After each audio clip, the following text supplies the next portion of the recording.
This is a dangerous groups that we're dealing with now.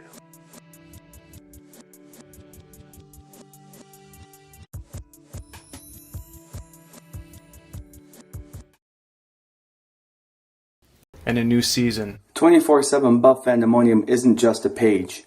It's a family. A passionate group of positive Buffalo football fans who embrace the character and fight of this team. We strive to embody this passion and present a fan-first perspective without all the fluff.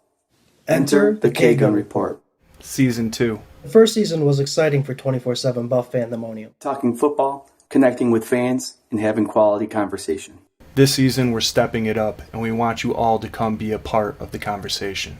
On March 9th, 2021, the K-Gun Report is back. Let's go, Buffalo!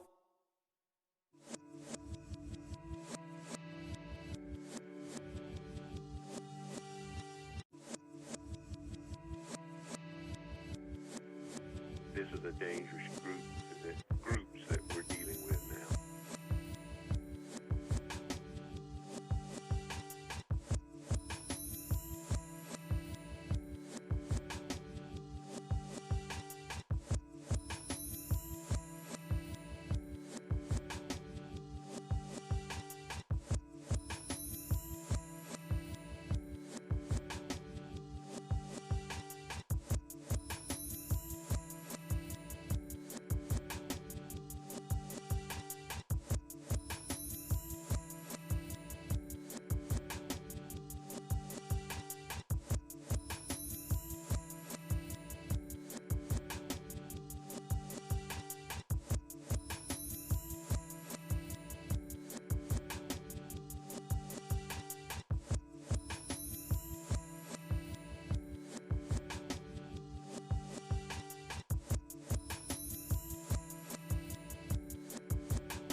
This is a dangerous groups that we're dealing with now.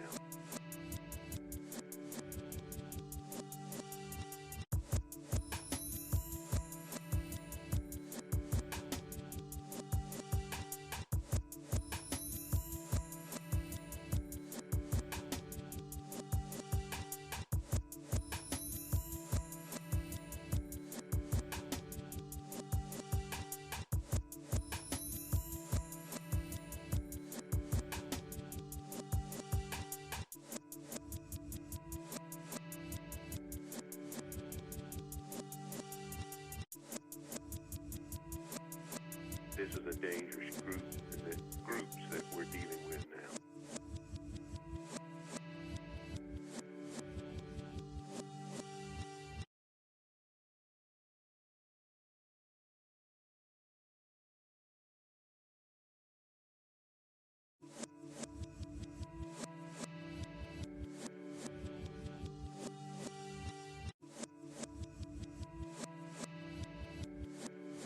This is a dangerous groups that we're dealing with now.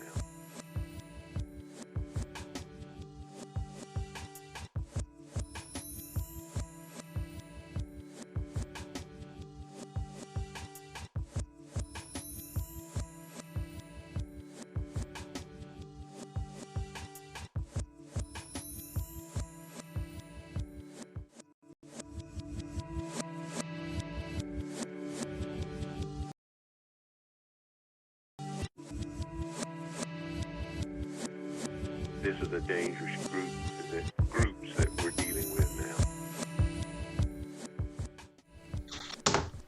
Bills fans, welcome to 24/7 Buff Pandemonium presents the K-Gun Report, Season 2, Episode 32. I'm Jarrod. Joining me tonight, we have Scooter. Hey! Swank. Yo! Ryan from Buffalo Autograph. Hey, guys.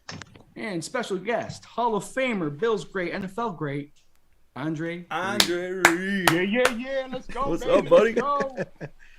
All right, we have a special show going on tonight. We have a donation show going on, and Andre, I'm going to let you lead the way. I want you to read with Reed 83. Tell us what that's all about. Well, I'm proud of what I did on the field. I'm proud of what I did in the league and all that kind of stuff. But I'm more proud of what I'm doing now, and that's giving hope to kids to be what they want to be and dream big and have a passion for something. That's what the Andre Reed Foundation is all about. I've been doing it now for about 10 years.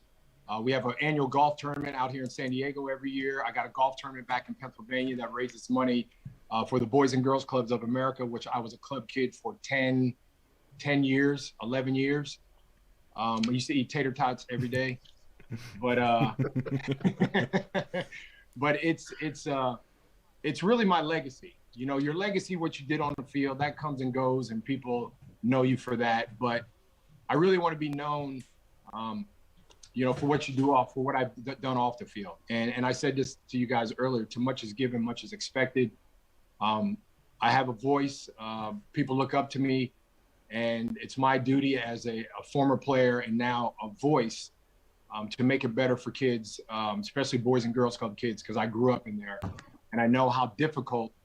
Especially the past year and a half because of COVID, I know how difficult it's been for them to raise money. So everything that I do, I raise money so these kids have a chance in life. And I don't go to the bougie Boys and Girls Clubs. I go to the ones in the hood.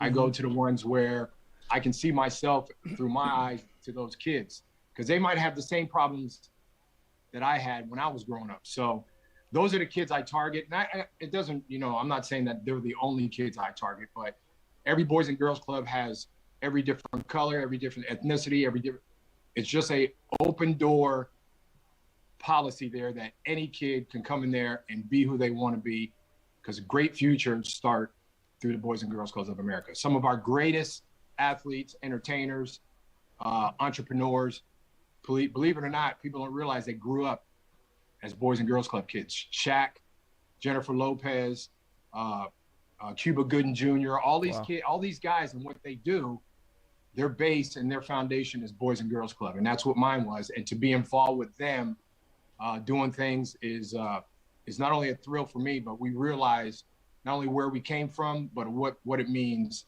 to that little kid that dreams just like we did. Hell yeah, that's amazing. Awesome. And your read for Reads is trying to get these kids to exercise their minds, right? Exercise your minds. We think that, reading is so important. You guys couldn't do what you do if you didn't read. I definitely could have done what I did if I didn't know how to read. I couldn't read the playbook. I couldn't play the play. So everything starts with reading. Reading is knowledge. Knowledge is power. And that's what we really instilled in these kids, how important reading 30 minutes a day is, because you learn big words. And those big words turn into you being more confident. Mm-hmm. And that's what we want these kids to be, is more confident in what they do and what they want to do and have a base for that. And what we do is we have a program where not only do we do that, but we put reading programs, reading nooks in Boys and Girls Clubs all across the country. We have 14 now. So we make a little room where they can be themselves and quiet time and read a book and be anywhere they want to be. And then we have a program where they read books. There's a certain amount of time they have to read the books by. And the winners of the challenge get to go to a game with me. And I took the kids to a couple games in Buffalo the past 2-3 years. We did in Kansas City. We did in Cleveland. We did in Dallas. We did in a bunch of places. So it's an incentive that when they do good, they get a reward for it. And, these kids meet the owner. They meet their favorite players. They get down on the field. They do things that probably us wouldn't have been able to do when we were that age. We're geeking just because we get to talk to you, man, and it's a great cause. So yeah, I can't even imagine. That's amazing. Yeah, so you should see these kids' face when they go to the game. They're just, they're like this. You remember that show, Land of the Lost, the Slee Stacks? Their eyes are all big. They don't look like the Slee Stacks, but their eyes are big. And believe me, my heart, it's better than any touchdown I ever scored. That's awesome. Better than that. Way better than that. because you're impacting the kid's life. You're impacting his life. I often wonder after these professional players go, they usually play high school ball, they usually play college ball, and then the NFL. So they've been engulfed in football their whole lives. And then when all of a sudden that stops, you're like, okay, now what's their passion? What's their passion now? Last week we had Butch Roll on. His passion's music. He loves music. And then now you have a new passion, and it's just fantastic to see. It's awesome. We had a song back out in the day. We did a rap song like in 1988. It's probably on a CD or something. 8-track.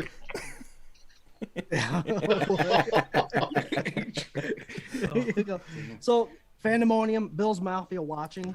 A way that we can give back to Andre Reed, the Andre Reed Foundation, and Read with Reed 83 is for a week long. We're going to push it like crazy on our Facebook site. We're going to have donations. We're actually going to send the donations to me at Venmo is at Scott247 Buff Fandemonium, and Cash App is $Scott247BF. It'll be on the picture to Swank's left or right, but we're going to do it for a whole week. We're going to be pushing like crazy. Donate. Doesn't matter how much, just contribute. Doesn't matter how much. It's right. You giving back and you believing in something. They can go to my Instagram, my Twitter, my Facebook. The links are on there. And we got the links all over our site too. So did she give you the links? She gave you the links. She gave me some. I'll send to the guys. So anybody that donates Buffalo Autographs, we're not a big company. Pretty much how we got started is somebody ripped me and my son off for a Poyer helmet in Jersey for $350, and everybody that watches the show knows how passionate my son is, and he cried. Mainly he cried because I was going to have to tell his mom that we spent $350 without her knowledge. I looked at my wife. We had a very, very short conversation. It was very brief. It was, I don't think anyone should ever have to go through this ever again. And that's why we started this company. So I have a full-time job. This is not my full-time job. So when we talk about fundraising and being passionate about things, this is what I'm passionate about. I'm passionate about, passing the torch and showing my son that, doing for others is more rewarding than any monetary value you could ever get. Exactly. So for Buffalo Autographs, so for anyone that donates, I don't care if you donate $2, preferably, $7.16, preferably $1,000 if you could. But as you said, any amount helps. We're going to give away an Andre Reed signed jersey. It's certified. And on Sunday, Andre, I'm meeting up with you. I don't know if you knew, in Nashville, and Buffalo Autographs is going to give you $1,000. Bam. For your foundation. Awesome. You got it. Oh yeah, and man. I'm gonna throw one of these bobbleheads in. Yeah. With it. So I'm gonna throw one of these in there. I'm gonna bring one of these with me. So whoever the winner is or whatever, how you guys do it, I'm gonna give this to you so you can give that as part of the package. Awesome, man. Awesome. Oh well, Andre, I'm not gonna give this though. Oh, come on. I want to let you know that Parker, who you met a while ago, Parker wanted to give you $500 million. So Parker, let me tell you this right. Parker, I like how you think, Parker. You think big, buddy. Andre, just sign a new contract with the Bills. I'm sure you can still play with. Yeah, man. We got a lot of people in the comments. They want to know if you and Butch are going to come out of retirement, man. They said they look like you can play. I don't know. Butch loves that music, man. He loves playing that music, bro. Yeah. He loves that. Yeah. So I love that little gold jacket bobblehead because I got a little gold helmet right here that I made, and it's freaking sweet. I call it my Hall of Fame helmet. I love it. Got you, man. I got Thurman, Kelly.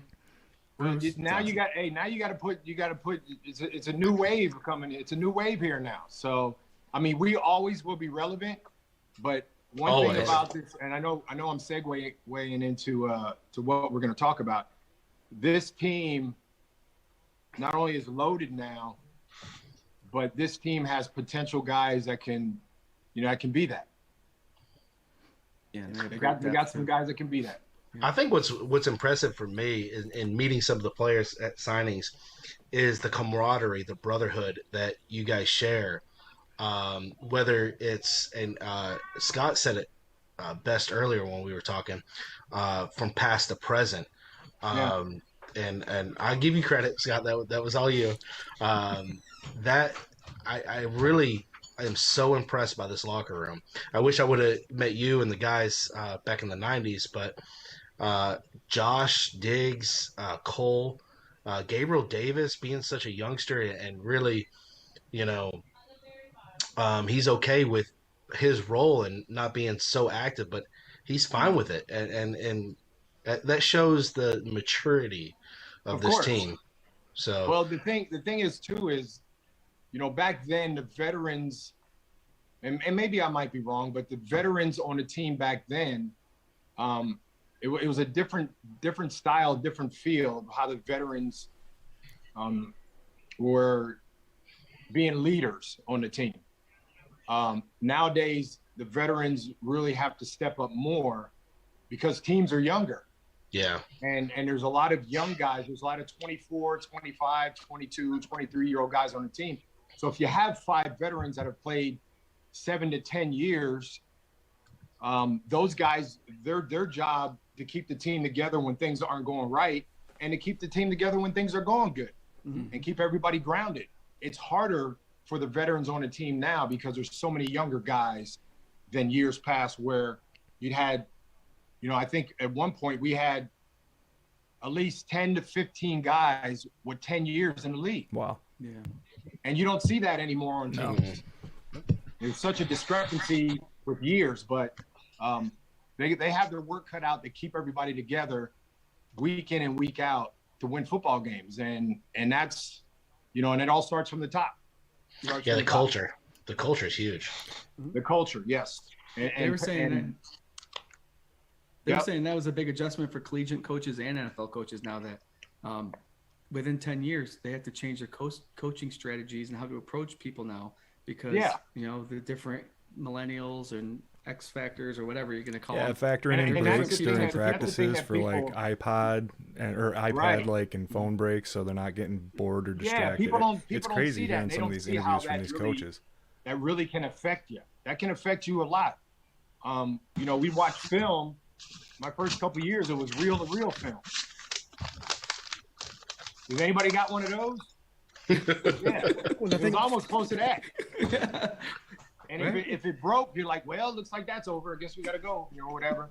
But now everybody's got their iPad. They take it home. You cannot help nowadays to be prepared for a game on Sunday. No excuse. Yep. Yeah, because you guys used to have the paper to look at. Now they have actual film. It's just nuts. Sometimes we didn't have no paper. They just went, just go ahead out there. So that's one of Swank's favorite memories is actually a paper that he has framed of the Jets kicker missing the last kick. That was your first game when Bruce Smith was wrecking, was it Boomer Esiason? Well, he wrecked a lot of people. 200 sacks. So. All right, guys. He wrecked a lot of people. Yeah. Andre, I'm going to lead with you. After Bills traveled to Missouri and beat the Chiefs 38-20, what are your thoughts of that game? Good, bad, You know nothing. what? I thought about this game all week before it happened. And obviously we needed that win the game before. I mean, Houston's not a good football team, beating them 40-0. But I got to give credit to the coaching staff before this game. Because when you beat somebody to 40-0 in an NFL game, not only are you giddy about yourself, you think you can beat the world to a certain point. There's players that thought, 40-0, we can beat anybody now. And if you look back at the first game of the year against Pittsburgh, what was missing that they didn't win that game? Were they too giddy? And that happens. I mean, we've been giddy before, and we just never get out of the funk because we're too giddy. But I think they learned something from that game. And again, you got to give credit to the coaching staff. Mm-hmm. And Sean McDermott is very stout about keeping his players not only loose, but the task at hand. And you got to give a lot of credit to Brian Dable, offensive coordinator, especially this past week. and I think the biggest credit probably goes to Leslie Frazier, the defensive coordinator. 100%. Their main focus this offseason was getting a pass rush. We're not beating the Chiefs unless we can rush the passer and get Mahomes uncomfortable. Was he uncomfortable Sunday night? Of course he was. He was. The guys weren't making plays like they usually do, and they just weren't running up and down the field. And at halftime, I'm thinking, okay, Kansas City's going to come out with some trickery because they're pretty known. Andy Reid's that kind of coach. And we got to be ready for that. So, again, hats off to the offensive coordinator, defensive coordinator, the head coach for keeping those guys grounded and steady. Keep doing what you're doing. Make the plays when they're there, and we'll win this game. And they did. The defensive line just did a fabulous job. And getting pressure with just the front four, you know what I mean? And being patient. Yeah, it was crazy. That's what they off season. They needed to get somebody to a pass rush. Mm-hmm. And Oliver played well. Addison played well. On offense, quick. On offense, Spencer Brown stepped in and played well at right tackle. What a difference he's made. These guys, all of them took turns and said, it's my turn. I got to do something for us to win this game, and they all did that. So, big congrats to the offensive and defensive coordinators for not only a good game plan, but making sure those guys were in the right place at the right time. You get a pass rush, you get interceptions. You got 2 interceptions and 1 pick 6. Right. It's not rocket science, man. It isn't. But we tend to make it a little bit more than rocket science. Speaking of rocket science and rocket, I got a question for you, Andre. During the game, Chris Collinsworth and Al Michaels were saying that the man-2 zone defense was keeping Tyreek Hill at bay. And he couldn't race anybody, which means he didn't have the man-on-man defense where he can go deep and just outrun someone. So that takes that more defenses, I think, can run that 2-man zone. And I don't understand why the Chiefs weren't able to fix that problem. They did try to have Tyreek Hill come across the middle on those quick slants, which Hyde obviously snuffed one out and took it back for 6. But my question for you is, being a wide receiver that went across the middle, went deep, did all that stuff, what defense were you licking your chops for when you knew you were going in that Sunday? Was it a 0 defense where they just covered you man-to-man? Was it 3 deep, 2 deep, or what was it? For you, I mean, you did everything. He doesn't care. He beat everybody. I think, game planning, people that watch it on TV don't see what goes into game plan in a game. Most teams, when they start the game plan, they all have the defense has defenses for certain situations. The offense has plays for certain situations. You run those things during the week. If you feel they're not working, they might not work in practice. Because the scout team is going to run what they do in certain situations. And if it doesn't work, then you throw that out, you scrap it. And then you have to improvise. So everybody knows when Kansas City lines up, it's Tyreek and Kelsey. Mm-hmm. That's take the run away. If you can take Tyreek away, you got to be able to either go in and out on Kelsey where he just isn't running up the field and finding spots and zones and just catching the ball at 10 yards and gaining 5 more. That defeats the purpose. So I think Leslie Frazier did a great job of not only limiting Tyreek's deep ball, but you had Edmonds and Milano didn't play. Do you know if Milano's going to play this week? Sounds like he was iffy for this past week, so I'm hoping that maybe this coming up week he's got an extra. Those 2 are really good, but the 2 dudes to me that don't get the respect that they deserve is Micah and Jordan Poyer. Oh, get no respect. Easily 0, and they're the top 5 in the league. Yeah. You know why? Because they know each other, they know the defense, they know situations, and they relay that to everybody else, which is what 2 good safeties know how to do. Right. And those guys do it week in and week out. So if they're listening, kudos to you guys, man. Y'all won that game. They're having on the show watching. I hope they're listening. Yeah, they won that game. Andre, I have written here. It's like you're reading my mind. Our safeties are no doubt the best duo in the league. The best duo, man. 100%. The best duo. They know what's going on, and especially in today's game where it's 90% pass, 10% run. At our height, when we were top 3 in the league 3 years in a row, we were number 1 offense 3 years in a row. We were 52-48 run to pass. Wow. It was didn't balanced. throw the ball all around. Yeah. Well, we had Thurman Thomas back Yeah. there too. That makes a difference. And Thurman can catch 50, 60 balls a year. So that's really where it comes into play, where these guys have to hone in on not only on defense, what the defense is being called, but situation defense. And Leslie Frazier does a great job at situation defense. Now, an example of that, and they were playing the 2 zone quite often. But in order for Micah Hyde to come up and get that pick, he had to come out of the zone, right? So he had to have known. Sometimes when those guys are backing up and they see something, Yeah. as long as they're not being challenged deep, they see something, they can come off. Poyer did He too. came off of that. Sometimes you win, sometimes you lose. But if you play the defense right and it develops in a certain way, you can come off. And that's where he was right there for the pick. You drop the ball, he's right there. One of the things I saw is that, Kansas City wasn't taking anything Buffalo was giving them. I mean, how did Tom Brady win so many Super Bowls? He was taking what the defense gave him, 5 yards at a time. That's basic. That's all you needed for first downs. The 5 yards at a time is having a running game too. Yeah. And we took that away. Honestly, I hope he's okay. Hilaire went out. Kansas City doesn't have they don't have a good 1-2 punch. I mean, I was in LA. The best 1-2 punch is the 2 kids in Cleveland right now. Yeah. Well, their offensive line is fairly new to them, right?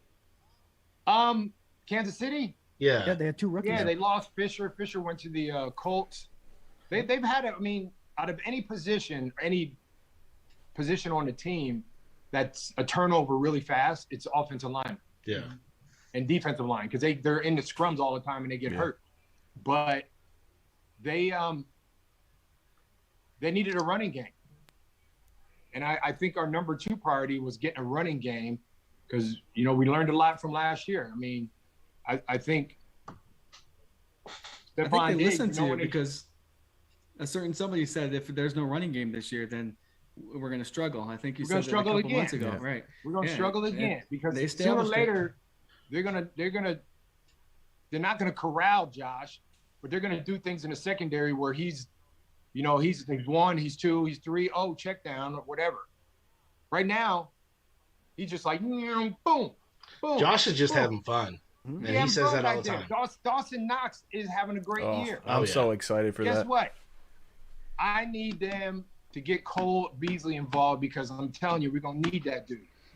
I have him on fantasy. I need him too. He's on my fantasy. We ain't talking about right now. Talking about real you're life. right. Okay, Andre, quick question. Do you play fantasy football or no? I'm actually in a league with Eric Dickerson and Paul Pierce and all that. Yeah. Okay. So I'm in a league with a bunch of other guys, basketball guys, all that. Is Cole on your team? No, they already had a draft. Hey, if Cole's listening, bro, I'm picking you, bro. You're bad. You a bad boy. Well, that's kind of like Cole is bad. What I've been thinking is, but we had a draft early. We had a draft the week before the season.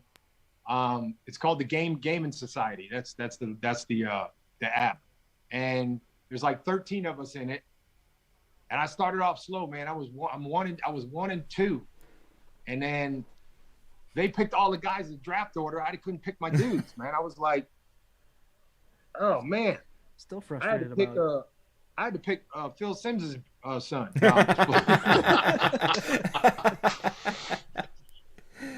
He wasn't even in it. I'm just saying. But I was low in the draft, so Mahomes went, Herbert went, all these dudes. Lamar went, Josh went. So my 2 quarterbacks, I got Kyler Murray and I got Matt Ryan. And Matt Ryan did good for me last week. Ryan did good. So I traded because I couldn't get Josh and Diggs. I traded.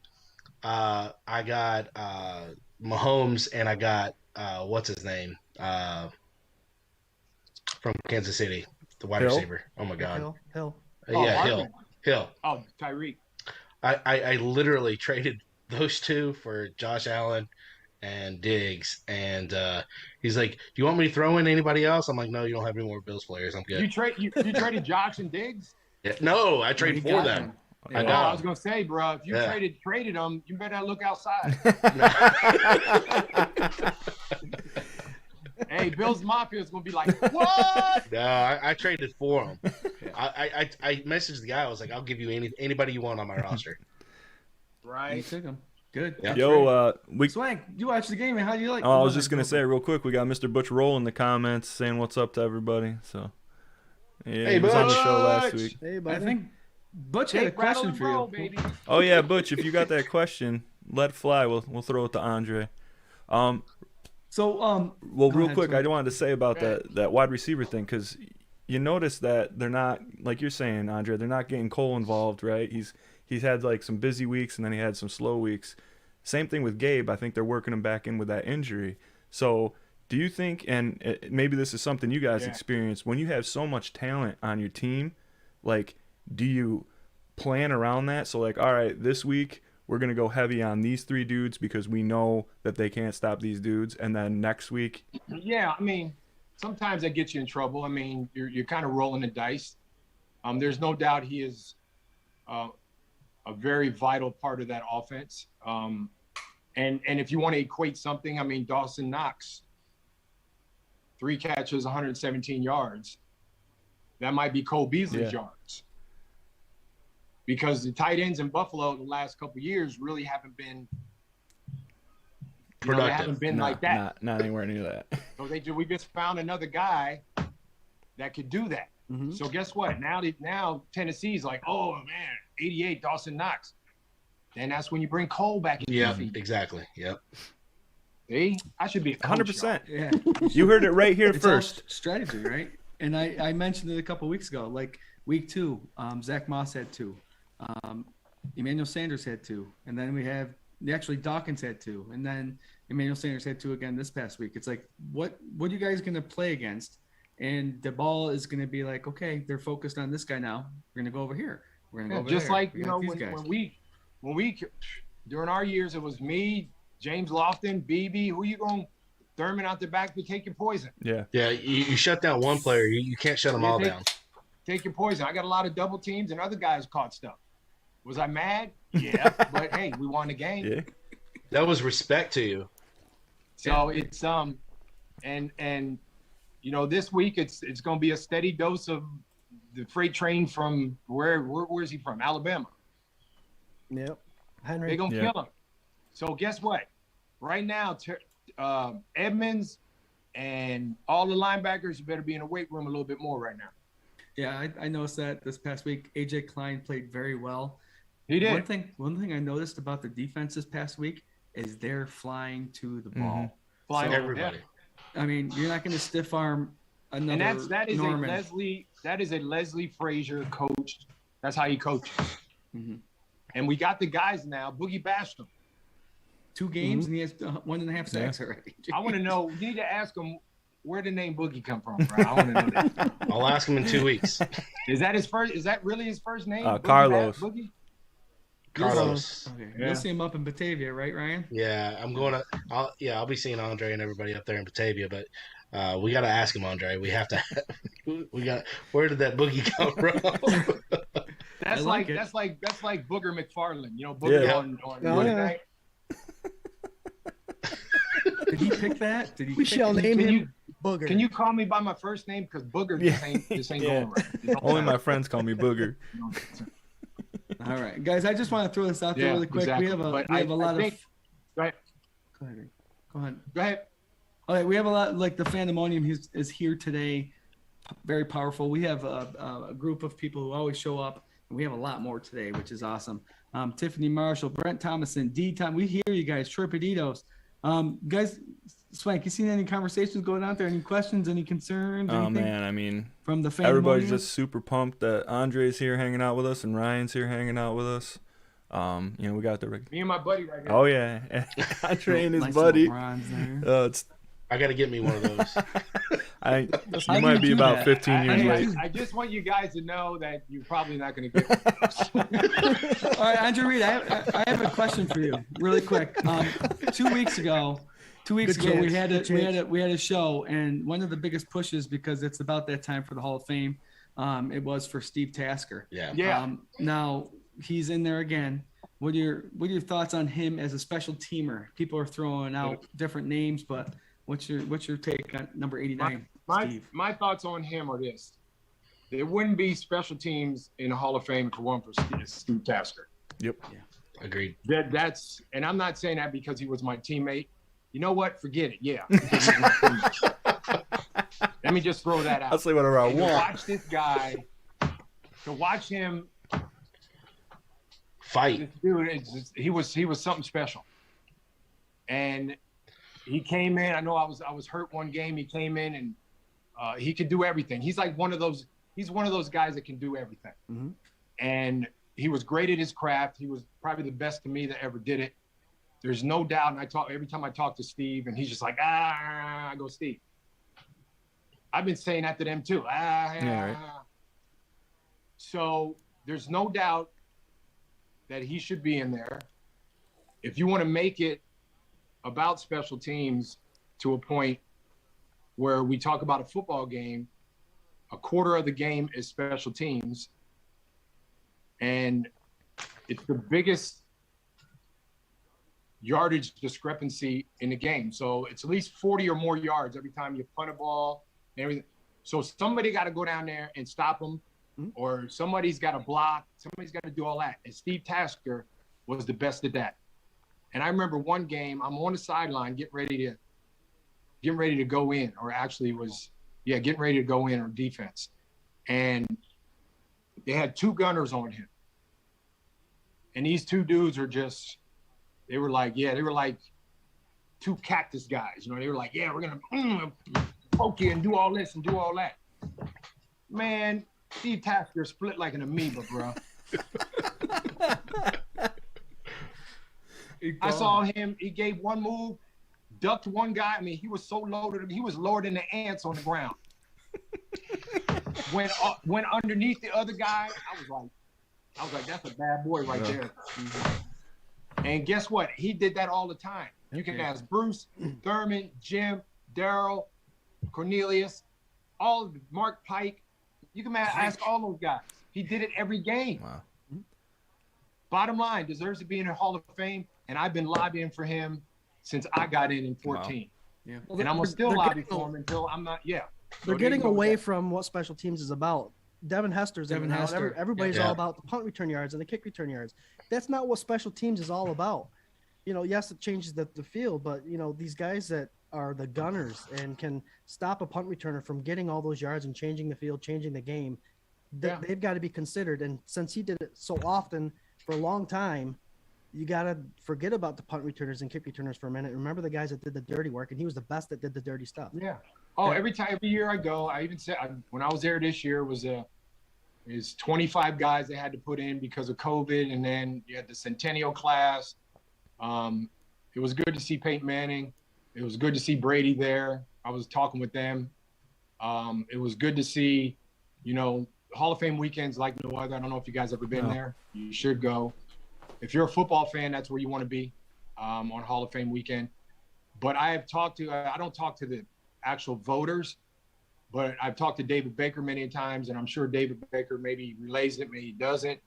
He knows where I'm coming from. Every time Bruce talks to him, or Jim, or Cornelius, or Thurman, Joe D, all the Bills Hall of Famers that are there, dude, he's in our pockets. We keep throwing out the Steve Tasker thing here. I just don't think anybody. I don't want to say anybody. I don't think Buffalo gets a lot of media respect.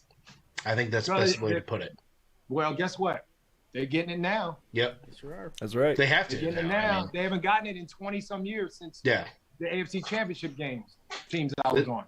I've said this from.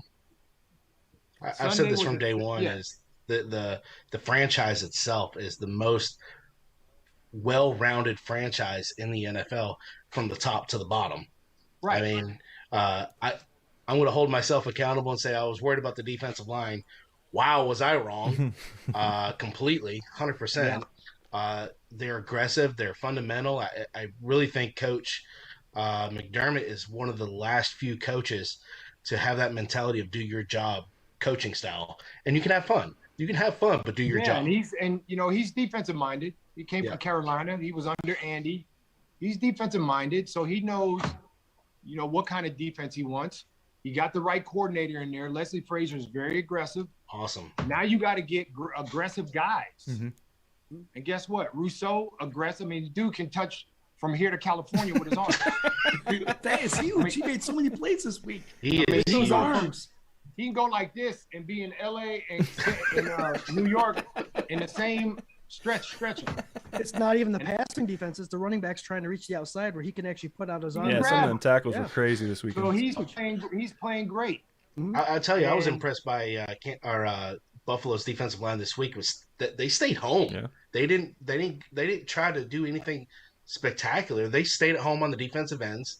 They pushed in the middle, and they forced Mahomes to do something. See, And when it's something when was great. you make somebody like Mahomes uncomfortable when he's not used to being comfortable. Yeah. Yep. And when you make him uncomfortable when he's not used to being uncomfortable. Yeah, and it shows, right? Right. Like we say it every week. Right? The Super Bowl. Yeah. Super Bowl, he was uncomfortable.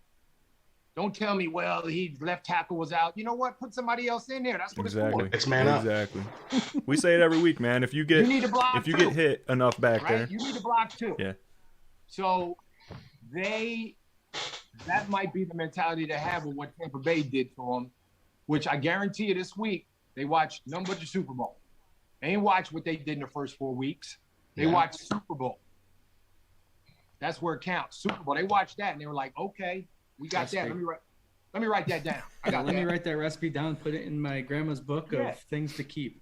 I think it was good for Buffalo to win this game, specifically for a mindset, specifically for confidence level. They got that little hump over of Buffalo can't beat Kansas. No, that's dead and gone. We already beat you. Now we're on to the they next. got the monkey off their back. Yeah, you know. and all the people on the internet or all the people on social media are just like, "Wah, wah, wah, wah, shut up, you lost, go home." This is a huge boost of confidence for that locker room, and I think it's just going to get stronger and Oh, stronger. dude. One thing, it's hard to beat a football team, period, on Sunday. But when you beat it's even harder to beat a confident football team. Man, that was good, wasn't it? Yeah, and then you had the leadership to keep that confidence going, even though something might be down. Right now, the leadership is going to be there. I guarantee you, this is what McDermott is going to do this week. That game's over. We got to put that one to rest. It's not going to mean anything if we go out and lay an egg on Monday night with what we did on Sunday. Prime time, yeah. They got We their mouths already know slapped what they- last year against the Titans. We They got know slapped around we pretty good. already know what they're going to do. It's going to be Derrick Henry left, Derrick Henry right. They don't have any Stop other the options. run, that eliminates the play action. But Tannehill's pretty good with play action, and they got AJ Brown, Julio is still Julio, but you can't let that get to you. You got to do your job. Still do all the things that you did and close up gaps. Just don't let he can't break through the line and get to the second level. He might a couple times. Well, you got to keep him corralled, just like we had to keep Mahomes corralled. Yeah. You got to do the same thing with Derrick Henry. Every team's got one guy that's the guy that we got to that guy right there. That bend don't break defense. Yeah. Scooter Ryan and Swank and Andre, did you guys happen to see the stat that they threw up there about that defensive line of ours? I think the guy that's gotten the most playing time is hitting 56% of the playing time. Yeah. So they're having 8 to 9 players coming in and So they're playing rotating. 50% of the game. Rotation, and it's nonstop because they're all at the same level. Yeah. And that's They're- dangerous. Keep And that's fresh because- legs. And that's because you guys don't realize this. Like every front, here's some good football knowledge for you. Every front, when they rotate those guys in, they probably put them in different fronts depending on the guy that they bring in.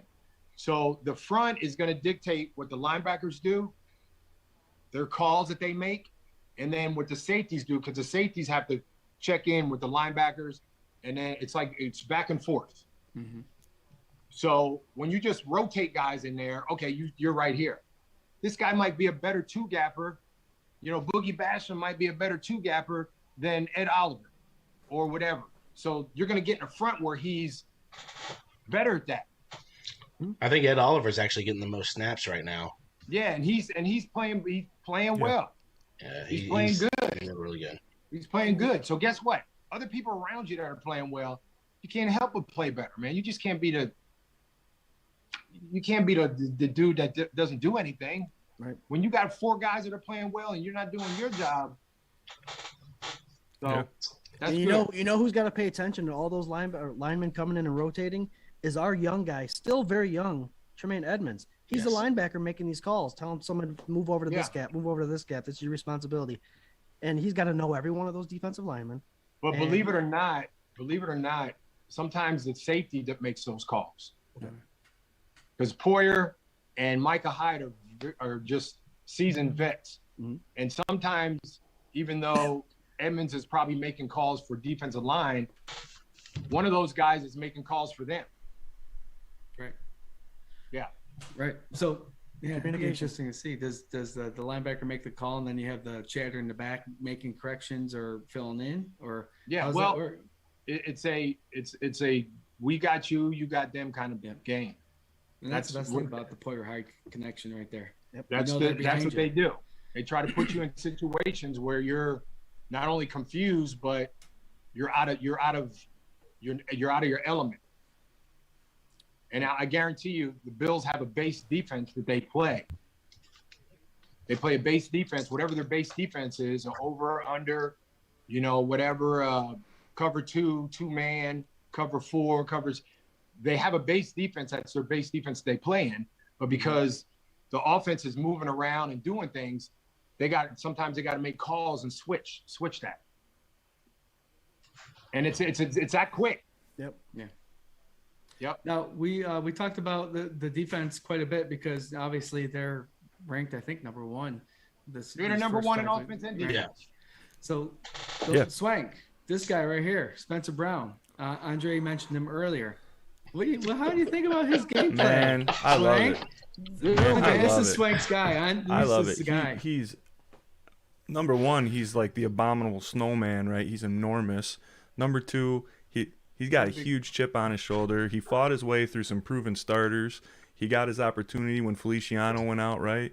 Moved in there, and then he commanded that position and he owned it. And now it's like they can't picture it without him, right? And he's killing it. I love it. I'm really proud. Definitely, like I said, he was one of the unsung heroes of the game because even though he's not protecting Josh's backside, his backside, usually the front side, a lot of times, again, the right guard makes calls or the left guard makes the call. And the left guard is going to tell what the tackle's doing, tell you what to do, depending on what front they're running. So he did an admirable job, man. And he stepped up to the plate. Zach, people talk about Zach Moss. They talk about Singletary's more the, kind of jitterbug, scat back kind of guy. Zach's a little more forward, straight ahead. That's a great combination to have. And I mentioned earlier Nick Chubb and Kareem Hunt there in Cleveland. That's basically what they have. They got a guy that just exactly what they have. Hits the hole, and Kareem Hunt is more outside the tackle, which is what Singletary is, more outside the tackle, and Zach Moss is more like the guard gap. So that's a great thing to have. As long as the offensive line are doing their job, those guys will find some holes to make. Gives credit to Bean and McDermott for going out and getting those nasty guys. You watch Spencer Brown, you watch Justin Zimmer, Mahomes. You know how he runs towards the sidelines? He does his little jitterbug thing and then goes for another 3 yards. He found out quickly that Justin Zimmer is going to play to the whistle. You better get your ass out of bounds or you're going to get tackled. Same thing with Spencer Brown. Watch all these runs. He's on top of that pile when the guy's getting tackled because is he the one last week that the dude came up to him and he looked at him? Yeah, sure. Yep. Dude, they went and got some nasty kids that play to the whistle, and that's what McDermott's building. That's a meme right there. Him going like this. That first touchdown that Allen took in, great safety. Mateo, is that how they? Yeah. So he kind of stripped the ball when he got in the end zone, and Spencer Brown was right there with the Feliciano. Dude, let me tell you, that's not my quarter. You're not doing that to my quarterback. Dude, one thing about our lineman Ken Ho, the late great Ken Ho, Will Wolford, House Ballard, John Davis, John Fina, they were always around a pile. whenever Thurman ran or whenever Kenny Davis ran or whatever, Jim or whatever, they were always like, hey. That's what you need to have your linemen do. Yep. And that's you got your quarterback's back. You got his back. It feels so good to hear you say all those I know. names. That was our prime back when we were young. John Fina, Davis. You guys were like Wolford, what? Hall. You guys were like 4 years old. No, back then? no. No, man. 91, 90 is 12, yeah. 10, I think. 8, 9, 10. But you acted like you were like 4. No, yeah, Scott did. Scott threw the biggest fits whenever Hey, you guys man. would lose because you could not lose, Andre. The Bills could not lose in the 90s, but Scott threw the biggest fit. Oh, when me he too. did. So even though you went Slam doors, 13-3, 14-2, 12-4, Scott was not a happy camper when you lost. But No. So Well, you know what? Guess what? I wouldn't want to do it with any other guys in there. And living out here in San Diego, the LA Chargers now, and they got a great quarterback. I mean, Herbert is a star. Just watching him, he's legit. The Chargers aren't the Chargers of the old, because Chargers usually started off fast, like they are now. And then towards the end of the season, they fade. They lose like 5 out of the last 8 games. Mm-hmm. But I don't see that, because Eckler is a great back. He can do it all. Kind of reminds me of Kamara a little bit. Same kind of McCaffrey, that kind of back. He's a great weapon for them, and screens and all that kind of stuff. And he runs the ball hard. They got a pretty good defense, even though when I was watching it, the defense didn't show up for a while. Bosa didn't even, like, I heard his name like the first time in the third quarter. Mm-hmm. But it was a shootout too. Those guys were probably tired. I mean, it was 47-42. A lot of Cleveland fans were in LA. The game has changed so much. The game has changed so much, Andre, since you played till now. I remember watching a video clip of you just before we got on. The hits. They had the big shoulder pads. Man, the hits that y'all used to take in comparison to now, like the call against Mahomes for pass or roughing the passer. Back in the day, Jim, Doug, and Frank. They would just go like you. this. They would look at you and they go, "Are you hurt or are you injured? Like, get up." Keep going. And be like, You killing the grass. You killing the grass. Get up, dude. If you hit Mahomes or you hit Tom Brady, right? They trying to hit Lamar. They can't hit him. Big. I mean, that dude had one of the best games I've ever seen last night. Yeah. He had 500 yards total himself. Yep. And he's got more yards than 5 other teams combined. Mm-hmm. Yeah. So 1,800. Yeah. But you hit Mahomes, you hit Brady. Let's see who else. You're getting suspended. Yeah, they're gonna be working with you guys. They're gonna be working with y'all. They're gonna be like, hey, they'll be like, what you doing here? Man, I hit Brady, bro. I ain't got no guy. Speaking of working with us, Andre, what do you think of Collinsworth's play call? Jesus. Here we go. Oh, I can't wait. You know what? I watched the game and muted it. Now, where's Van Miller when you need him? Hold up. I watched the game. Al Michaels now. Who does it? Is Al Michaels on there? Al Michaels? Al Michaels and Chris Collinsworth. I love Al Michaels. He's great. Always loved him. He always gave me dap on Monday Night Football. I love Al Michaels. Him and Dan Dierdorf back in the I love them dudes. Man. I don't know what was he? He wasn't even saying anything that meant anything. Man, well, the thing that disgusted me is he, in my opinion, it's biased, of course, gave permission for defensive linemen or defense to hurt Josh Allen. You're gonna have to hit him and twist and grab his legs. The ankle twist. Yeah, the ankle. And when it did happen, I was like, "Shut up!" Like, why? We talked about this in the beginning of the show. There's a new standard now, and you're completely bypassing that. You're saying, "Yeah, go ahead. Yeah, hurt him. Go ahead." Al Michaels is good. Collinsworth took too many hits to the head. Yeah, he That's was a good playing way to back put when it. you were playing too, right? Guys, when the guy can tell you exactly what good defense the Chiefs provide sometimes when he can tell you exactly what blitz they should run and all this stuff, and then says that Here's a guy. then says Addison's been leading the Bills in sacks for the last 4 years. Yeah. It's like he knows exactly what the Chiefs defense is all about, but he has no idea that Addison's only been with the Bills for 2-3 years, not 4. I was just gonna say, dude, Yeah, where you exactly. been? Where's he been? And then to not excuse the Ed Oliver tackle, to say that is a hit below the knee that should be off of roughing the passer.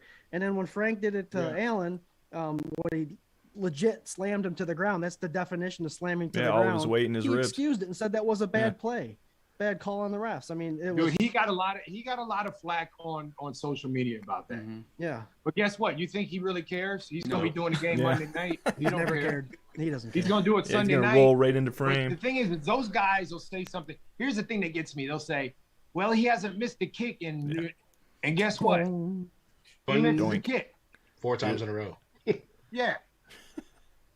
Nope. Yep. They what stat did they have? With they were talking about how Josh Bass Allen hasn't missed has one. never thrown an interception inside the 20. I was thinking, here it comes. Yeah, and then Son of a bitch. they said Bass hasn't missed a field goal under 45 yards in the last 30 attempts, but he made it. Big Yeah, but how many guys Bass. missed kicks this weekend? Too many. Lots. Too Look many. at Green Bay. Look at Crosby. Record number this Did you week. see those two dudes talking to each other after No. the game? Crosby and Two kickers? Okay. That was like, when does the camera go on two kickers talking? Nothing against kickers. I'm just saying, bro. What about, the dude over there that, had 100 yards? They had the two kickers on there. And they're going, I thought I made it. Did you make it? I don't think I did. I mean, Two kickers I thought I hit it who were good. I 1 think and 5. I think the laces were in. I think that's why I missed Laces it. out. Was the wind blowing when you kicked it? It was kicking when I was kicking it. The wind wasn't blowing. You were in a dome, you fool.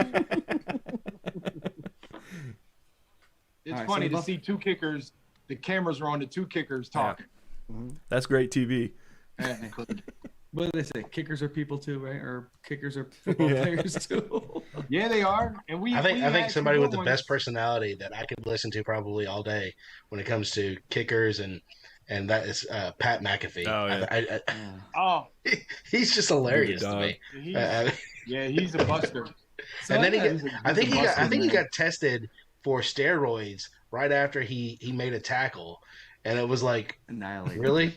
You're gonna test this guy after? Okay. So Pat McAfee is one of those guys who is a player, obviously, but his view of the game, people got to take in consideration. The fact He's that taking this too is- many hits to the head. No, the fact that he's calling the Buffalo Bills after last week's 40-0 shutout, the Houston Texans. This is NFL. All these guys are being paid to play this game. They're all at the top level of their game. Buffalo shutting out a team 40-0. I know it's Houston, but they're still a professional team with players that are going all out all the time. Houston will beat Alabama 40-0. Yeah, There you go. there's truth behind that. Yeah. So I mean, each week, any given Sunday, that's what everybody says. Hey, but- one of my, all the dudes on my team were my best friends. Definitely on Sunday, we all had our own personalities. We all did our own things. But Sunday at 1:00, we're best friends, and I got you. I need you. You need me. One of my best friends was Steve Christie, man. You talking about the coolest dude. Like the kickers are the coolest because they go by themselves and they kind of go in their own little corners. And you're just like, I would go past them and go, what are y'all doing today? And then see, back then in their locker, they'd be reading the paper. There were no phones, so they would be reading the paper, bro. They would have the paper open, cross their legs, like they sitting at home on the couch smoking a cigar. I'd be like, what y'all doing today? So Kicking the ball. I They got go like a this. quick funny story for you, Andre. So my grandfather met Scott Norwood, or it was Steve Christie, I'm sorry. And I thought it was Scott Norwood. And I was so mad. I wouldn't get out of the car. I was like probably 12, 13 years old. I wouldn't get out of the car because the bullying that I got in school for being a Bills fan in Tennessee was awful, awful, and I blamed it on the wrong kicker. And I would, and see what that hatred did to you. To this day, I felt so bad. So you failed to meet Steve Christie, the all-time leader of the Buffalo Bills organization. Where were you in Buffalo when you did all this? No, it was Tennessee. Yeah, you should be there. You still should be there. They should have just left you there. Man, I was so embarrassed, man. Hey, your mom and daddy should have just got a rental car and left you in the car. Joe Dirt style. See you. The windows up. Oh boy. Hey, they'd be like, they get home, go, did we have another kid? We left him in Tennessee, man. He got the damn name wrong. Well, when we moved to Tennessee, my grandfather said, son, if you become anything other than a Bills fan, not only will I cut you out of my will, but I'll haunt you when I'm dead. So that's legit. Yes, guess what, man? Your daddy ain't lying. So, Andre, growing up, what was your team that you rooted for? Believe it or not, bro, I know this is going to mess Bills fans up. No. I was shout out to Bills Mafia in the house. I was a Steelers fan growing up. Okay. I wore 88 in college because I loved Lynn Swann. I wanted to be like Lynn Swann. So I have a picture, my college picture wearing 88.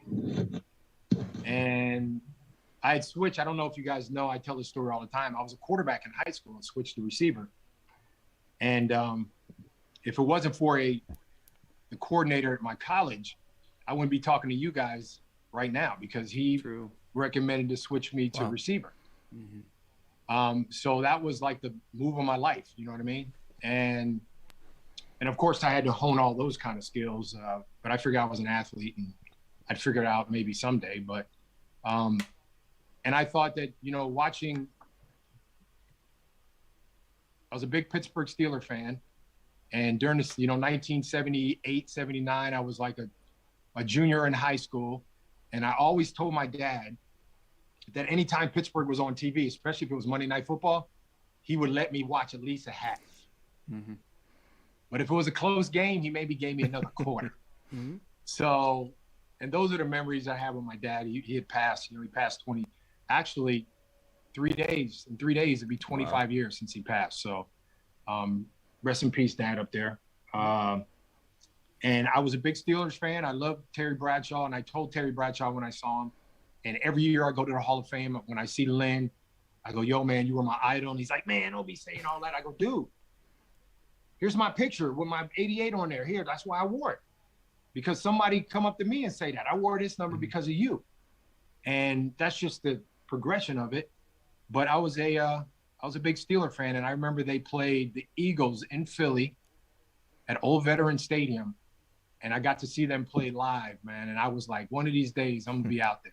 Mm-hmm. That's awesome. That's a great story, man. And the rest is history. It's called the greatest story ever told. Definitely the one on this live talk stream. About Steelers memories, because there's a funny picture of Jim Kelly getting an autograph from Terry Bradshaw, and he looks like he's 12 years old. So I mean, they need to talk. They need to talk about what he was wearing. Yeah, I know, right? In that picture. Hey, yo, Jim, I love you, but who put them clothes on? You didn't dress yourself, did you? It looked like he was wearing his grandfather's suit. Yep. Well, yeah, gotta wear your best when you're gonna go meet your idol. I got kicked off the show about 7 weeks ago, Andre, because I said I went to go visit my buddy Eric Gordner, who's been on the show before because he's a huge Steelers fan. I went down there in Pittsburgh to celebrate his 30th birthday, so it had been 10 years ago. And I remember looking around being like, everything's black and yellow. Pittsburgh Penguins, Pittsburgh Pirates, the Steelers. Everywhere. Yeah, so I was like, if I was to come back, I am a diehard Bills fan, but if I was to come back, I would be a Steelers fan. We'll just leave it. We're still questioning. We might cut him out of it still. We don't know. Here's my deal. Wait, Andre, you told me my parents should have left me. My dad was a Green Bay Packers fan. They should have left you a long time ago in the car. So I'm telling you this now. If we played the Steelers right now, we beat them 35. Oh, yeah. Yep. Because I think, and again, at the beginning of the show, I said there's no doubt the Bills should be 5-0. Yeah. But I think they were a little bit too hyped. And there's a certain And there's a lot that goes into that because you can hype yourself up so much that you don't perform. And have they performed the last 4 games? They haven't really even been remotely close to what they played in Pittsburgh, have they? No. They're playing looser. They're playing better. I think they might have been too loose too. But I think they maybe they needed no fans in the stands the first game. Yeah, maybe. Just like COVID, there's no fans. Well, we all saw Josh Allen miss on some deep balls and all that stuff. So it was, maybe he should have played a little bit more in the preseason. Who knows? But didn't take him long to figure it out. So much now. I hear that so much. They only have 3 preseason games now. In another 5 years, they're not going to have any. Yeah. I guarantee you. They'll have 0 preseason games because they did it with COVID, and look how that turned out. Yeah, you're right. So I don't think there's going to be, maybe next year there'll only be 2. Yeah, right. So I think preseason is good and has its own value to it. But 90% of the time, you already know your squad. There's maybe 10 guys that are on the bubble that you have to look at to see if they can make a roster spot, just in case somebody gets hurt, because especially, they're always shoveling guys in and out. They're shoveling guys in and out. Andre, I have somebody apologizing to you on this feed here. Lisa Peckian Johns. She says, Andre, I wore your jersey all last season. This year, I'm sorry, but I'm wearing Micah. It was a Christmas gift for my daughter. That's a good trade out, right? I mean, Micah's showing What's up. What's her name? Her name is Lisa Peckian Johns. Lisa, I forgive you. Micah's a good dude. One thing we got going for each other, we're both light-skinned. Andre, Butch Roll I'll keep wants it to at know, are you ready to go back into the studio and work on another Super Bowl song? Butch Roll remembers that rap song. That rap song, dude, you should see. It was in cassette. We did a cassette, bro. Did any of y'all got any cassette? If you go in somebody's house, they have a cassette. You got to rewind. Player and cassettes. It's probably right next to the sharpener, the one that's connected to the pencil sharpener. Oh, it's next to the phone. It's on the the wall. landline. The long cord. Next to that. No, you know what? That was in '88. So we were just getting good. That's the year we played Cincinnati in the championship game. Yep. So Butch, big music guy, and then they had a guy in Buffalo that was a local rap dude. I forget his name. And he wanted to do a song, and it was funny, man. I thought I was the baby, bro. I tell you, I thought that I was little baby on there. I'd really like to hear that song. Yeah. You gotta find that somewhere. You gotta find it, man, because it was comedy. There's people getting on eBay right now. Yeah, it's probably on it, man. It probably isn't on eBay. Somebody on the corner probably. Bootlegs. Andre, I'm gonna throw some names out to you tonight because we're the Buff Fandemonium, and the Fandemonium is everyone that joins us. They're the crazy fans. Pandemonium. Van Miller made that craziness call with when you guys came back and beat the Houston Oilers in that game. Right. That you scored 3 touchdowns, I think, with. Oh, The Fandemonium is just crazy. We have Rick Brown, Joey Hatch. I got to mention these guys' names: Gary Richardson, Tiffany Marshall, Buffalo Spartan. We saw Buffalo Spartan 2 weeks ago at the Houston game. He is crazy. He is awesome. Buffalo Spartan and Pinto Ron. Pinto Ron. Have you ever walked through Hammer's Lot at all? No, let me tell you, Pinto Ron. I saw. I don't know what game it was. It was last year. Maybe it was this year. But they squirted so much mustard and ketchup in that dude's face. Pinot Ron? And he just went like this. Just stood there like, it's like they threw a whole truckload of mustard at him. And he just took it, and that's Pinto Ron. That's what. Yeah, we just met him last weekend. So shout out to Pinto Ron, man. And I wish Pancho Villa was still alive, man. Pancho was a good dude. I actually met him once. And Pancho, yeah. Yeah, it was such a. I mean, you meet a lot of Bills fans, and they're He's happy up there now. He was amazing. He's cheesing up there. But I met him. Obviously, I met him when we did the draft that year that we drafted Harrison Phillips. Harrison Phillips, yep. And he had just had chemo like 3 days before that. And he was up there, bro. And we brought him up. Me and Fred Jackson brought him up. And it was just so emotional. It was very emotional. And then I didn't get to meet his family. But I can see why that he was such an inspiration as a fan for the team. And then when he went into the team and talked and spoke, I saw that video. I think 2 years ago he did that. You know, what a great guy. He's a credit, you know, not only to his family, but he's a credit to Bills fans. He was a diehard. And again, when people ask me who the best fans in the world, and then I go, dude, am I stupid? What do you think? I mean, Bills Mafia, Bills fans will go on top of Mount Everest to watch a game. Yep. That's just how they are, bro. They live and die with their team, and you can talk about the Raider Nation and Steeler this and that and that. Ain't nothing like Bills fans. Yeah, for real. Nothing Thank like you. Bills fans. Hey. And that dude, you ever see the dude on the internet? What's his name? Buffalo AF. You ever see him? Yes, The I have dude that him goes on. around and- that dude's funny, man. I always check his stuff out, man. He's like always in the street saying, "Hey, so if you were locked in a closet with us, Would you trade? He got this one couple the other day. I was like, would you allow Josh Allen to sleep with your girlfriend? yeah, I saw that one, yeah." And he was like, And then the dude was like this. I'm sorry, Dude, my the dude wife, went like you this. making that sacrifice, sis. I love you to death, but do your thing. Get me that ring, man. Do You your said for a thing. Super Bowl win, would you Yes, sleep go. with Josh Allen? And she went like this, and he went like this. He kind of looked at her from the side. I was like, well, I guess that means yes. They're both signing consent. I'm sure not a lot Andre, of women are going to be Andre, like, no, I don't want Butch to Roll sleep with said it was Josh. Ted Oakley. Ted Oakley was the rapper that you were talking about, I believe. But ask him what his stage name was. Yeah, Butch, what's his stage name? Write it down on here real quick. All right. Guys, we have been crazy all night with the Fandemonium out here on the comment section.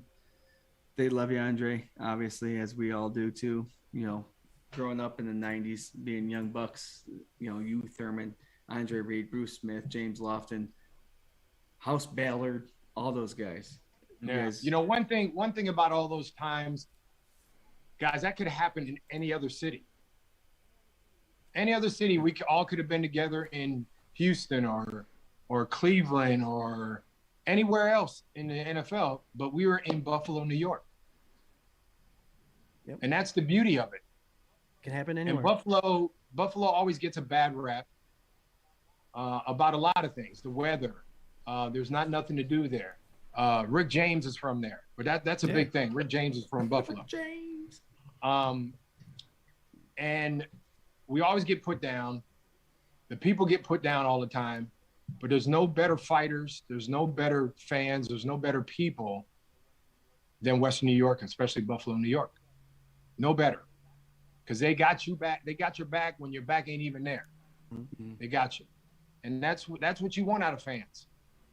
And they crazy. They jumping off of buses on the tables on fire. Did you see the dude that jumped off it and they threw him on there and he was on fire? Yep. And everybody was just cheering. Was that you? Stop, drop, and roll. They don't know that one. I don't have a And then video of me everybody's doing like, that at all. They're throwing the girlfriends through the table. They're throwing Yeah. everybody through the table. And they're not holding back. Hey. I saw a couple slams that weren't just like little slams. They're like getting into it. Like they're like suplexing it, but man, I'm like super duper suplexing in fire. When like, we you were in where'd the fire Miami, come from? Come on now, taboo. I mean, like you must have really liked her to suplex her on it. when we were in Miami, we had But these. guess what?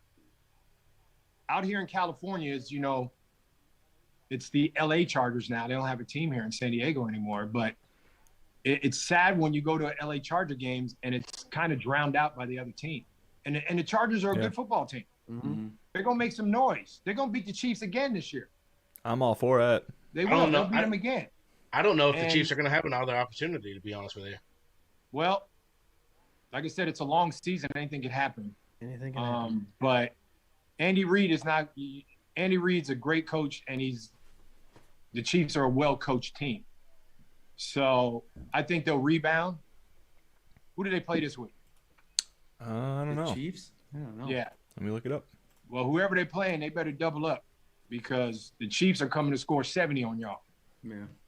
They're not going to let up. So I think we caught them at the right time, especially this time of the year. Marv always said each year goes in quarters. First quarter's over. Now we got to go to Tennessee. I don't know the schedule after that, but Bye it week. starts bye week. So it's paramount we win this game. You don't want to go into bye week losing. I've done that. We've done that before. That's a bad feeling to wait a whole week or 2 weeks. The Chiefs are at the football team next. Yeah. They're in. That's a they're in tough front DC. four. That's a tough front four to go against again. Yeah, the Washington football team is a little sneaky. You just don't know what you're gonna get with them. But Heineken. I think the Chiefs will rebound. We just got to take care of our business in Tennessee. We return to the scene of that crime too. Revenge tour. They I smacked us in think the they're mouth down last a year. lot of players, though. What's that? I think they're hurt. I think they got a lot of players injured. I talked to my buddy today. That he said he had like 21 players that are injured. 22 ain't hurt. Yeah. That's all we got. Yeah, that's the truth. Like I said earlier in the show, our defense has been swarming, so they need to swarm this number 22 kid and make Tannehill beat them because And put him on the ground. Get two people. Yeah. It takes two to put him on the ground because he bounces off and he stiff arms people in the face out of bounds.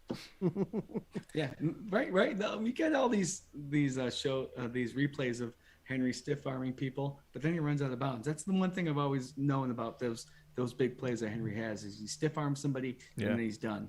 Stiff arm, get up the Takes a field lot of and get energy. some more. But it's still an effective play. Gets you extra 2 or Oh 3 yeah, yards. man. I'm gonna try to trip him when he comes towards me.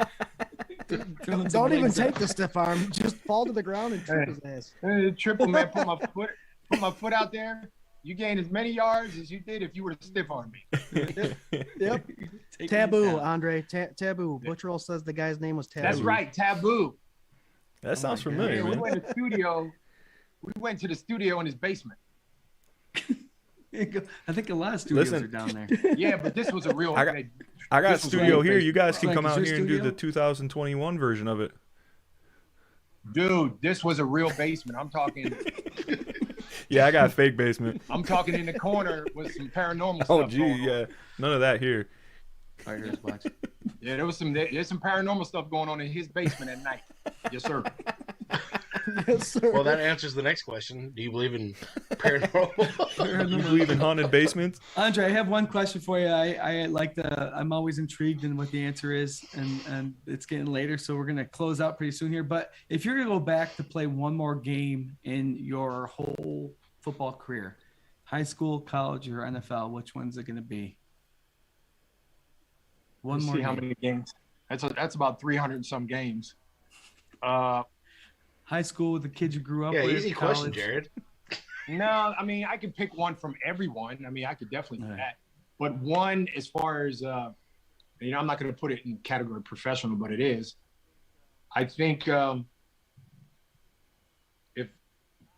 if Scott makes that kick, we win 2 or 3 more. Wow. I would want that game over with. I would want to do that game again. All right. I think the Mafia can yeah. agree with you on that one. It's deep. I'd want to do that game again because not only would I have my Hall of Fame ring, I'd have at least three Super Bowl rings to go with it. I think Don Beebe would agree with you as well. And you know what? Here's a quick story before we go. So I've seen Don over the years. And when he was with the Packers and he won that Super Bowl, I saw him maybe 5 or 6 months after that. I might have saw him in Buffalo. And I congratulated him. And I said, dude, man, I'm so proud of you. And he says, you know what, Andre? When that happened and I took the ball from Brett Favre and it went down to 0-0-0, I thought of everybody, every teammate, every coach in Buffalo when that happened. Yeah. Yep. He thought of everybody. He said, I wish I could have cut that football up and gave you guys all a piece of that because you deserve it. That's awesome. Now that's Yeah, a teammate. absolutely. Yeah, for sure.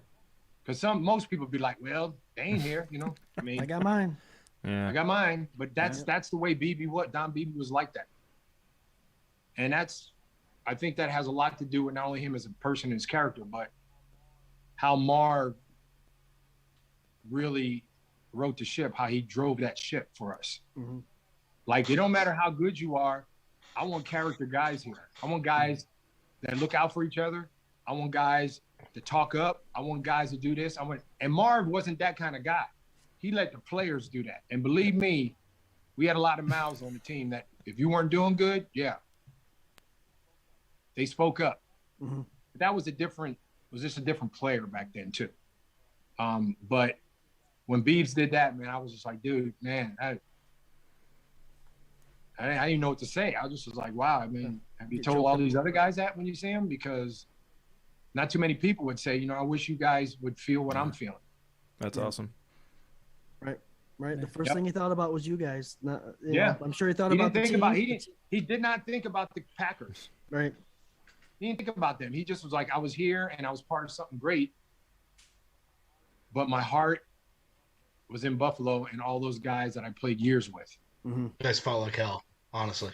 Yeah. That's just. It was a different era, different time, and I don't think any player today. Maybe you have a different opinion, but I don't think there's a player today that could make it in your era, because your era was Tough. beasts. Yeah, you guys ran 4 straight. Well, some of them safeties back in the day didn't care.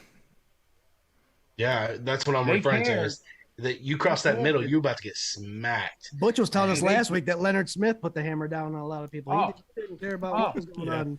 Leonard Smith didn't care. Look, they cared every day. No, they cared every day except Sunday. Yeah, right. Right. It came to Sunday, they throw care right out the window. Yep. I care about putting you know what in the dirt. That's what I care about. Mm-hmm. So, but you guys have been great. It's like I'm sitting on the couch. That's the best kind of conversation you can have when you're sitting on the couch and you're just talking. Absolutely. And there's no script, and you're just like, talk about this, talk about that, talk about experiences. That's what makes good podcasts and good stuff that you guys are doing. So I commend you guys on that. Thank you. And and I appreciate you guys having me. That was sometimes when you talk about all this stuff, it's good for my soul too, because people always talk to me about it, and I always kind of say the same things, and people can't relate. But if you're from Buffalo, New York, you can relate. Where you guys are, you can relate to it, and keep doing what you're doing, and keep following the boys, and get some of the other guys on your podcast. Get some of the other guys on here. I'm sure you will get the same kind of energy, the same kind of everything. So keep doing what you're doing, man. Yo, you've been amazing, man. Thank Andre, you so much. I look forward to seeing you on Sunday, and if you ever need anything from Buffalo Autographs and 24 Buffalo Fandemonium, I can include them on this. If you ever need anything, we're here for you. For the fans that are watching right now, if you're donating to the Andre Reed Foundation, we're going to give away, Buffalo Autographs is going to give away an Andre Reed signed jersey for you guys. We're very honored and humble. And this will go. That one of these will go in it too. So you're getting a double. You're getting a double smack. Does that look like me? A little bit. Yeah, a little bit. Andre, the biceps aren't ripping through that shirt. Those arms are too small. You know what? Hey, I had a comedian at my golf tournament, and he goes, I gave him one of these. He goes, man, you look like Magic Johnson.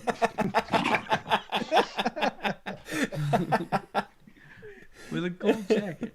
Because look at, he goes, this dude is 3 shades darker than you are. Did you give him the whole? Come on, man. Come on, man. Yeah, he's a good dude, man. Alex Thomas, his name was. But thank you guys, I appreciate it. Thank you. Keep doing, like I said, keep doing what you're doing. All the fans out there, keep following these guys.